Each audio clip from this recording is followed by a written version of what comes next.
ಅಲ್ಲ, ಖಂಡಿತವಾಗ್ಲೂ ಇದೆ. ಯಾರ್ಯಾರಿಗೆ ಸಿಕ್ಕಿಲ್ಲ ಅವರು ಮೆರಿಟ್ ಇಲ್ಲ ಅಂತಲ್ಲ, ನಮ್ಕಿಂತ ಜಾಸ್ತಿ ಮೆರಿಟ್ ಇರೋರಿಗೆ ಇದೆ. ಪ್ರತಿಯೊಬ್ಬರು ಎವ್ರಿಬಡಿ ಹ್ಯಾಸ್ ಗಾಟ್ ಮೆರಿಟ್. ನಾನು ಲಕ್ಕಿ ಅಂತ ಯಾವಾಗಲೂ ಭಾವಿಸ್ತೀನಿ. ಬದಲಾವಣೆ ಗಾಳಿ ಬೀಸ್ತಾ ಇದೆ ದೇಶದಲ್ಲಿ, ಬದಲಾವಣೆ ಗಾಳಿ ಬೀಸ್ತಾ ಇದೆ. ನಾವೇನು ಫೈಟ್ ಮಾಡಲಿಲ್ಲ ಅದು ನಮ್ಮ ನೆಕ್ಸ್ಟ್ ಜನ್ರೇಷನ್ ಮಾಡ್ತದೆ. It's very proud moment.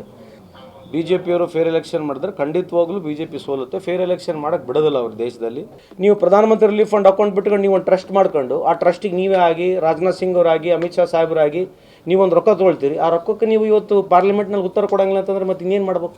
ಅದಕ್ಕೆ ಮತ್ತೆ ಸುಪ್ರೀಂ ಕೋರ್ಟ್ ಹೇಳ್ಬಿಡ್ತೈತೆ ಇದಕ್ಕೆಲ್ಲ ನೀವು ಪರಿವಿಲ್ಲ, ಕೇಳೋಕ್ಕೆ ಪರಿವಿಲ್ಲ ಅಂತ ಸುಪ್ರೀಂ ಕೋರ್ಟ್ ಹೇಳಿದ್ಮೇಲೆ ಮತ್ತೆ ಇನ್ನೇನು ಈ ದೇಶದಲ್ಲಿ ಏನು ಮಾಡ್ಬೇಕು ಹೇಳಿ ನೀವು? ಇವರೆಲ್ಲ ಲೆಕ್ಕ ಪಕ್ಕ ಕೇಳ್ಕೊಂಡು ಕುಂದಿರ್ತಾರೆ. 70 ವರ್ಷದ ಬಿಡ್ರಿ ಸ್ವಾಮಿ, ನೀವು ಮೊನ್ನೆ ತೊಗೊಂಡ್ರೆ 20,000 ಕೋಟಿ ಲೆಕ್ಕ ಕೊಡ್ರಿ ಫಸ್ಟು. ಅದು ಕಾಮನ್ ಇದೆ ಅವ್ರಿಗೇನು. ಆರ್ಕೆ ಉತ್ತರ ಕೊಟ್ಟು ಅಭ್ಯಾಸ ಬಿ ಜೆ ಪಿ ಅವರಿಗೆ. ಅವ್ರು ಎಕ್ಸ್ಪರ್ಟ್ ಇದ್ದಾರದಲ್ಲಿ ಕೊಡ್ತಾರೆ. ಪ್ರೀತಿ ಇದೆ ಆ ಖಾತೆ ಮೇಲೆ, ಇಲ್ಲ ಅಂತಲ್ಲ. ಬಟ್ ಯಾವ ಖಾತೆ ಸಿಕ್ಕರೂ ಮಾಡ್ತೀನಿ. ಈಗ any opportunity given I will try to do my best. ಅಲ್ಲ, ಖಂಡಿತವಾಗ್ಲೂ ಇದೆ. ಯಾರ್ಯಾರಿಗೆ ಸಿಕ್ಕಿಲ್ಲ ಅವರು ಮೆರಿಟ್ ಇಲ್ಲ ಅಂತಲ್ಲ, ನಮ್ಕಿಂತ ಜಾಸ್ತಿ ಮೆರಿಟ್ ಇರೋರಿಗೆ ಇದೆ. ಪ್ರತಿಯೊಬ್ಬರು ಎವ್ರಿಬಡಿ ಹ್ಯಾಸ್ ಗಾಟ್ ಮೆರಿಟ್. ನಾನು ಲಕ್ಕಿ ಅಂತ ಯಾವಾಗಲೂ ಭಾವಿಸ್ತೀನಿ. ಸೊ ಈ ಅವಕಾಶ ನಮಗೇನು ಸಿಕ್ಕಿದೆ ಖಂಡಿತವಾಗಿ ಇದನ್ನ ಸದುಪಯೋಗ ಪಡಿಸ್ಕೊಳ್ತೀವಿ. ಪಕ್ಷಕ್ಕೆ, ಸರ್ಕಾರಕ್ಕೆ ಹಾಗೂ ಇಲಾಖೆ, ಯಾವುದೇ ಇಲಾಖೆ ಸಿಕ್ಕರೆ ಅದಕ್ಕೆ ಹೆಸರು ತರ್ತಕ್ಕಂಥ ಕೆಲಸ. ಅದ್ರ ಜೊತೆಗೆ ಯಾರ್ಯಾರು ಇದರಲ್ಲಿ ನೋವನ್ನು ವ್ಯಕ್ತಪಡಿಸಿದ್ದಾರೆ, ಮಾನ್ಯ ಮುಖ್ಯಮಂತ್ರಿಗಳು, ನಮ್ಮ ಎಲ್ಲ ಪಕ್ಷದ ಮುಖಂಡರುಗಳು ಅವ್ರ ಜೊತೆ ಮಾತನಾಡ್ತಿದ್ದಾರೆ ಆಲ್ರೆಡಿ. ಟಾರ್ಗೆಟ್ ಎಲ್ಲ ಪಕ್ಷಗಳು ಅವ್ರಿಗೆ ಕೊಡ್ತಾರೆ. ಲಾಸ್ಟಿಗೆ ಜನ ತಾನೆ. ಯಾವುದೇ ಟಾರ್ಗೆಟ್ ಅಚೀವ್ ಮಾಡ್ಬೇಕಂದ್ರೆ ಓಟ್ ಹಾಕೋ ಜನ ತಾನೆ. ಬದಲಾವಣೆ ಗಾಳಿ ಬೀಸ್ತಾ ಇದೆ ದೇಶದಲ್ಲಿ, ಬದಲಾವಣೆ ಗಾಳಿ ಬೀಸ್ತಾ ಇದೆ.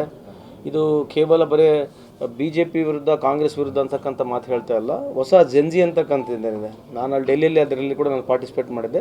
ಹೊಸ ವಿಚಾರಗಳಿಗೆ ಇವತ್ತು ನಮ್ಮೇನು ಯಂಗರ್ ಜನ್ರೇಷನ್ಸ್ ಇದೆ, ನಾವು ಯಾವ ರೀತಿ ಫೈಟ್ ಮಾಡಲಿಲ್ಲ ಸ್ಟ್ರೀಟಲ್ಲಿ ಬಂದು, ನಾವೇನು ಫೈಟ್ ಮಾಡಲಿಲ್ಲ ಅದು ನಮ್ಮ ನೆಕ್ಸ್ಟ್ ಜನ್ರೇಷನ್ ಮಾಡ್ತದೆ. It's very proud moment. ಸರಿಯೋ ತಪ್ಪು ಅಂತಕ್ಕಂಥದ್ದು ವಾದಕ್ಕಿಂತ ಜಾಸ್ತಿ ಅಲ್ಲಿ ಬಂದು ನಿಂತ್ಕೊಂಡು ಫೈಟ್ ಮಾಡ್ತಕ್ಕಂಥ ಸಾಮರ್ಥ್ಯ ಈ ಯಂಗರ್ ಜನ್ರೇಷನ್ಗಿದೆಯಲ್ಲ, ಅದು ಅಪ್ರಿಷಿಯೇಟ್ ಮಾಡ್ತಕ್ಕಂಥದ್ದು. ಅಲ್ಲ, ಈಗ ಸೋಲು ಅಂತಕ್ಕಂಥದ್ದು ಹಾಗೆ ಆಗುತ್ತಂತ ನಮಗೆ ಇದೆ. ಇವತ್ತು ಕೂಡ ನಾವು ಹೇಳ್ತಾ ಇದ್ದೀವಲ್ಲ, ಬಿ ಜೆ ಪಿಯವರು ಫೇರ್ ಎಲೆಕ್ಷನ್ ಮಾಡಲಿಲ್ಲ. ಬಿ ಜೆ ಪಿಯವರು ಫೇರ್ ಎಲೆಕ್ಷನ್ ಮಾಡಿದ್ರೆ ಖಂಡಿತವಾಗ್ಲೂ ಬಿ ಜೆ ಪಿ ಸೋಲುತ್ತೆ. ಫೇರ್ ಎಲೆಕ್ಷನ್ ಮಾಡೋಕ್ಕೆ ಬಿಡೋದಿಲ್ಲ ಅವ್ರ ದೇಶದಲ್ಲಿ. ಯಾವುದೋ ಒಂದು ರೀತಿಯಾದಂಥ ವ್ಯವಸ್ಥೆಗಳಲ್ಲಿ ಅವ್ರಿಗೆ ಅನುಕೂಲ ಆಗೋಂಥ ವಾತಾವರಣ ಅವ್ರು ಕ್ರಿಯೇಟ್ ಮಾಡ್ತಾರೆ. ಫೇರ್ ಎಲೆಕ್ಷನ್ ಆದರೆ ಅವ್ರು ಸೋಲ್ತಾರೆ. ಯಾಕೆ ಸೋಲ್ಬೇಕು? ಎಂ ಪಿನಲ್ಲಿ ಕೂಡ ಸೋತಿದ್ದಾರೆ, ಬಿಹಾರ್ನಲ್ಲಿ ಕೂಡ ಸೋತಿದ್ದಾರೆ. ಸೋಲ ಕಾರಣ ಏನು? ಬಿಕಾಸ್ ಆಫ್ ಜನ್ರೇಷನ್ ಚೇಂಜ್ ಆಗ್ತದೆ. People want answers today. Answers ಮಾಡ್ಲಾರಂಗೆ ಬರೀ ರಿಲಿಜನ್ ಬಗ್ಗೆ ಮಾತಾಡೋದು, ನ್ಯಾಷನಲಿಸಮ್ ಬಗ್ಗೆ ಮಾತನಾಡೋದು, ಪೇಟ್ರಿಯಾಟಿಸಮ್ ಬಗ್ಗೆ ಮಾತಾಡೋದ್ರಾಗ ಅರ್ಥನೇ ಇಲ್ಲ. 12 ವರ್ಷ ಆಯಿತು, 15 ಪಿಕ್ಚರ್ ಎಷ್ಟು ವರ್ಷ ಅಂತ ಓಡಿಸ್ತಾರೆ ಹೇಳಿ ಅವರು ಕೂಡ. It's high time for all political parties also. We should be accountable ಅಂತಕ್ಕಂಥದ್ದು ವಾದ ಏನು ನಡೀತಾ ಇದೆ, ಏನು ಜನ್ಜಿದು. I really open heartedly welcome it. We all have to be at last accountable for everything. ಯಾವ ಈ ದೇಶದ ಪ್ರಧಾನಮಂತ್ರಿಯವರು, ಎಲ್ಲ ಪ್ರಧಾನಮಂತ್ರಿಗಳು ಬಂದರೆ ಪ್ರಧಾನಮಂತ್ರಿ ರಿಲೀಫ್ ಫಂಡ್ ಅಂತಕ್ಕಂಥ ಒಂದು ಅಕೌಂಟ್ ಇದ್ದೇ ಇದೆ. ಚೀಫ್ ಮಿನಿಸ್ಟರ್ ರಿಲೀಫ್ ಫಂಡ್ ಅಂತ ಅಕೌಂಟ್ ಇದೆ. ನೀವು ಪ್ರಧಾನಮಂತ್ರಿ ರಿಲೀಫ್ ಫಂಡ್ ಅಕೌಂಟ್ ಬಿಟ್ಕೊಂಡು ನೀವು ಒಂದು ಟ್ರಸ್ಟ್ ಮಾಡ್ಕೊಂಡು ಆ ಟ್ರಸ್ಟಿಗೆ ನೀವೇ ಆಗಿ, ರಾಜನಾಥ್ ಸಿಂಗ್ ಅವರಾಗಿ, ಅಮಿತ್ ಶಾ ಸಾಹೇಬರಾಗಿ ನೀವೊಂದು ರೊಕ್ಕ ತೊಗೊಳ್ತೀರಿ. ಆ ರೊಕ್ಕಕ್ಕೆ ನೀವು ಇವತ್ತು ಪಾರ್ಲಿಮೆಂಟ್ನಲ್ಲಿ ಉತ್ತರ ಕೊಡೋಂಗಿಲ್ಲ ಅಂತಂದರೆ ಮತ್ತೆ ಇನ್ನೇನು ಮಾಡ್ಬೇಕು? ಯಾಕೆ ಕೊಡಬಾರ್ದು ಉತ್ತರ ಅಂತ ಕೇಳಿ ಫಸ್ಟ್. ನೀವು ಈ ದೇಶದ ಪ್ರಧಾನಮಂತ್ರಿ ಆಗಿ ನೀವೇ ಒಂದು ಟ್ರಸ್ಟ್ ಮಾಡ್ಕೊಂಡು ಸುಮಾರು 20,000 ಕೋಟಿ ತೊಗೊಂಡು ನೀವು ಉತ್ತರ ಕೊಡೋದಲ್ಲ ಅಂತಂದರೆ ಇದಕ್ಕೇನು ವ್ಯಾಲ್ಯೂ ಇದೆ ಈ ದೇಶದ ವ್ಯವಸ್ಥೆಯಲ್ಲಿ? Y is ಹೆಸಿಟೇಟಿಂಗ್? ಪಾರ್ಲಿಮೆಂಟ್ನಲ್ಲಿ ಪ್ರಶ್ನೆ ಕೇಳಬಾರ್ದು. 20,000 ಕೋಟಿ ದೇಶದ ಜನ ಪ್ರೈಮ್ ಮಿನಿಸ್ಟರ್ ರಿಲೀಫ್ ಫಂಡಿಗೆ ಕೊಟ್ಟಿರ್ತಕ್ಕಂಥ ದುಡ್ಡನ್ನು ಕೇಳಬಾರ್ದು ಅಂತಂದ್ರೆ ಇದು ಯಾವ ಧರ್ಮ ಹೇಳಿ? ಈ ಥರದ್ದು ಪ್ರಜಾಪ್ರಭುತ್ವ ವ್ಯವಸ್ಥೆಯಲ್ಲಿ ಯಾರನ್ನ ಪ್ರಶ್ನೆ ಕೇಳಬಾರ್ದಾ?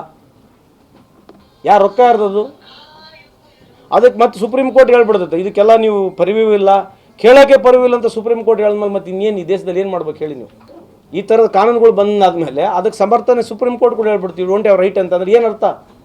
ಮತ್ತು ಯಾರು ಕೇಳ್ಬೇಕು? ಆ ದುಡ್ಡು ಎಲ್ಲೋಗೈತೆ ಅಂತೀಗ? ಪಾರ್ಲಿಮೆಂಟ್ನಾಗ ಕೇಳಂಗಿಲ್ಲ, ಪಾರ್ಲಿಮೆಂಟ್ನಾಗ ಕ್ವಶನ್ ಹಾಕಂಗಿಲ್ಲ. ಇವರೆಲ್ಲ ಲೆಕ್ಕ ಪಕ್ಕ ಕೇಳ್ಕೊಂಡು ಕುಂದಿರ್ತಾರೆ. 70 ವರ್ಷದ ಬಿಡ್ರಿ ಸ್ವಾಮಿ, ನೀವು ಮೊನ್ನೆ ತೊಗೊಂಡ್ರೆ 20,000 ಕೋಟಿ ಲೆಕ್ಕ ಕೊಡ್ರಿ ಫಸ್ಟು. ನಿಮ್ಮ ಅಕೌಂಟಿಗೆ ಏನು ದುಡ್ಡು ತೊಗೊಂಡಿರಿ, ಅಕೌಂಟಿನ ದುಡ್ಡು ಕೇಳ್ರಿ. ಕೊಡೋದಿಲ್ಲ ಅವರು. ಮಾತಾಡ್ರಿ, ನಮ್ಮ ವಿರುದ್ಧ ಮಾತಾಡ್ತಾರೆ ಅವರು.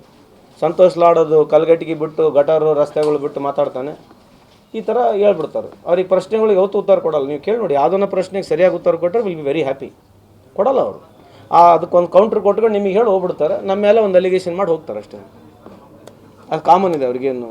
ಆರ್ಕೆ ಉತ್ತರ ಕೊಟ್ಟು ಅಭ್ಯಾಸ ಬಿ ಜೆ ಪಿ ಅವರಿಗೆ. ಅವ್ರು ಎಕ್ಸ್ಪರ್ಟ್ ಇದ್ದಾರದಲ್ಲಿ ಕೊಡ್ತಾರೆ. ಯಾಕಂದ್ರೆ ಪ್ರಧಾನಮಂತ್ರಿಯವರಂತೂ ಪಾರ್ಲಿಮೆಂಟಿಗೆ ಹೋಗೋದಿಲ್ಲ. ಪಾರ್ಲಿಮೆಂಟ್ ಬಂದ ತಕ್ಷಣ ಫಾರಿನ್ ಟೂರ್ ಚಾಲು ಆಗ್ಬಿಡ್ತದೆ ಈಗ. ನಮ್ಮ ಕಾರ್ಯಕ್ರಮಗಳನ್ನು ನೀವು ನೋಡ್ತಾ ಇದ್ರೆ ನಮ್ಮ ಚಾನೆಲ್ ಅನ್ನ ಸಬ್ಸ್ಕ್ರೈಬ್ ಮಾಡಿ, ಪಕ್ಕದ ಬೆಲ್ ಐಕಾನ್ ಒತ್ತಿ ನಮ್ಮನ್ನ ಬೆಂಬಲಿಸಿ. ಹಾಗೆ ನಮ್ಮ ಕಾರ್ಯಕ್ರಮಗಳನ್ನ ಲೈಕ್ ಮಾಡಿ, ಕಮೆಂಟ್ ಮಾಡಿ, ಅದನ್ನ ಬೇರೆಯವರಿಗೂ ವಾಟ್ಸ್ಆಪ್ ಮೂಲಕ ಶೇರ್ ಮಾಡಿ.